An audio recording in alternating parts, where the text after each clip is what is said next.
अस्सलाम वालेकुम। आज उम्मीद है आप सब खैरियत से हो गए। आज 24 जुलाई 2024 है। आज की हमें प्रेजेंटेशन किसी एक स्टॉक को टारगेट नहीं करी, बल्कि एक वाइडर मार्केट को टारगेट करी कि क्या मार्केट में चल रहा है, और उन शेयर्स को टारगेट करेगी जिनकी बोर्ड मीटिंग अनाउंस होने वाली है या इस बोर्ड मीटिंग है अगले हफ्ते, क्या एक्सपेक्टेशन है। और उन शेयर को टारगेट करेगी जो मैं समझ पीएसओ को टारगेट करेगी, जिसको मैं समझता हूँ कि ये भी अंडर वैल्यू पीएसओ है आपको। सबसे पहले स्टार्ट करते हैं मार्केट के बाद। 102 मिलियन का वॉल्यूम रहा। मार्केट बेसिकली कल से थोड़ी सी बेहतर है क्लोजिंग वाइज, लेकिन वॉल्यूम वाइज मुझे नहीं लगता कोई खास है। इसकी एक तो वजह ये है कि कल जिस तरह का डिप मारा, कल और पर एक दिन पहले, तो वो डिप की एक वजह ये थी कि इस यूएस मार्केट ने में बाइडेन ने स्टेप डाउन किया, रिजाइन किया। तो उसका इम्पैक्ट आया, लेकिन टेक्निकली उसका इम्पैक्ट आना नहीं चाहिए पाकिस्तान गवर्नमेंट पे या पाकिस्तान स्टॉक मार्केट पे। तो वो आया, तो उसका रिवर्सल आप देख सकते हैं। तो उसका रिवर्सल आया फिर मैं समझता हूँ। फिर मार्केट जब इतनी हाई लेवल पे थी, लोग बड़े ही कंसर्न थे, या मैं समझूंगा लोग बड़े कंफ्यूज थे कि इस लेवल पे बाय करना चाहिए नहीं करना चाहिए। तो इस हिसाब से लोग थोड़ा सा वॉल्यूम इसीलिए कम रहा कि लोग डर रहे थे अब क्या करें। मेरी सजेशन ये है, जब मार्केट हाई लेवल पे हो, जो ही चाहे कितना अच्छा शेयर हो, आपको प्रॉफिट बुक करके आगे चलना है। प्रॉफिट बुक नहीं करेंगे तो एट द एंड आप ही को लॉस होगा। अच्छे शेयर्स डेफिनेटली उनको होल्ड करना चाहिए, लेकिन स्ट्रैटेजी अपार्ट फ्रॉम जो अच्छे शेयर्स है, बहुत अच्छे शेयर्स है, उसको आप लॉन्ग टर्म उनको उन पे प्रॉफिट बुक करें। बाकी बहुत अच्छे शेयर हैं जिसमें कॉन्फिडेंस को आप रखें और टॉप अप करते रहें। हर डिप एक अपॉर्चुनिटी है उन शेयर्स के लिए। फिर इसके बाद आज की एक हंडा करके रिजल्ट अनाउंस हुए। रिजल्ट अनाउंस के बाद बावजूद भी इस पे तकरीबन 2.7% का रिडक्शन है। अच्छा, इस पे रिडक्शन क्यों आया? सबसे पहला सवाल तो ये, जो जो मैं समझता हूँ उस पर रिडक्शन की वजह सिर्फ और सिर्फ ये थी कि इसने कोई डिविडेंड और राइट या बोनस शेयर नहीं दिया। क्योंकि शेयर होल्डर्स हमेशा ये एक्सपेक्ट करते हैं कुछ ना कुछ अनाउंस करेगी, तो पहले तो एक बात, हर क्वार्टर में अनाउंस नहीं करेगी, इसके मार्च ईयर एंड होता है। तो डेफिनेटली हर क्वार्टर में किसे अनाउंस करेगी, पहली बात। दूसरी बात ये, आप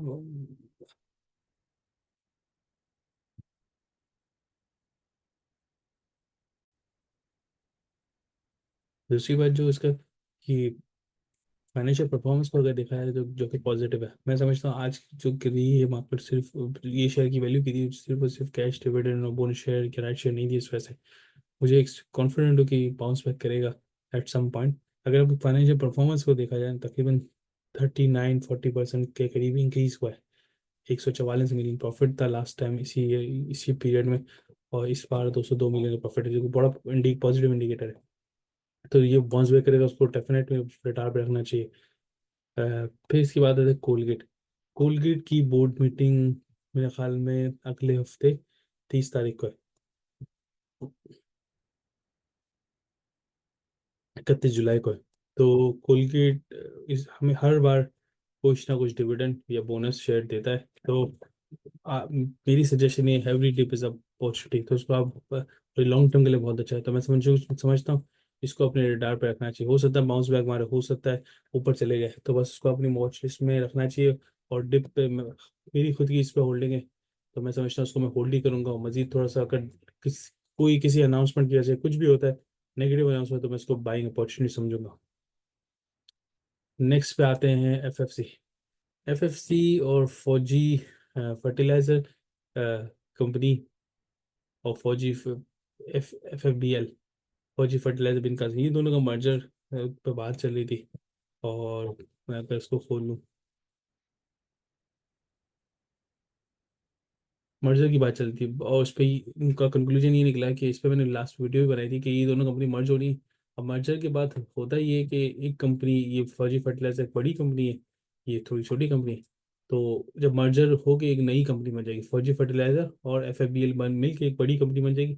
और दोनों के शेयर होल्डर को ना एक इक्वलेंट शेयर्स दे दिए जाएंगे। अब किस कंपनी के शेयर दिए जाएंगे वो भी कुछ भी डिटेल नहीं बताई, लेकिन कुछ टाइम में पता चल जाएगा, 3-4 मंथ में।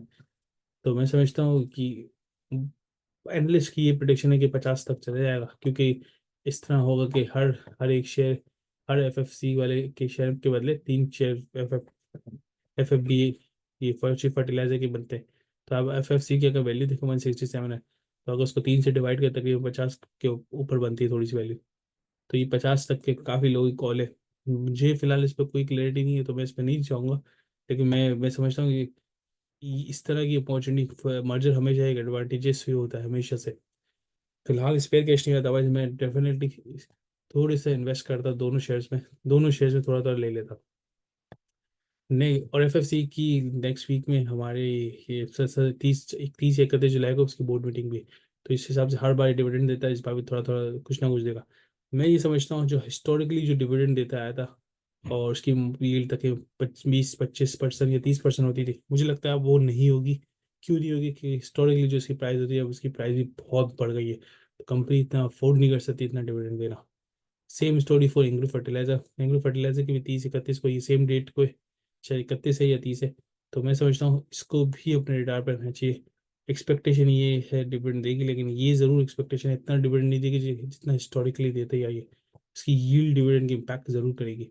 अभी 172 रुपये पे अगर 4 5 6 जितने भी डिविडेंड देगी, लेकिन डिविडेंड यील्ड वाइज की कमी कमी नजर आएगी क्योंकि शेयर की वैल्यू बहुत बढ़ गई है।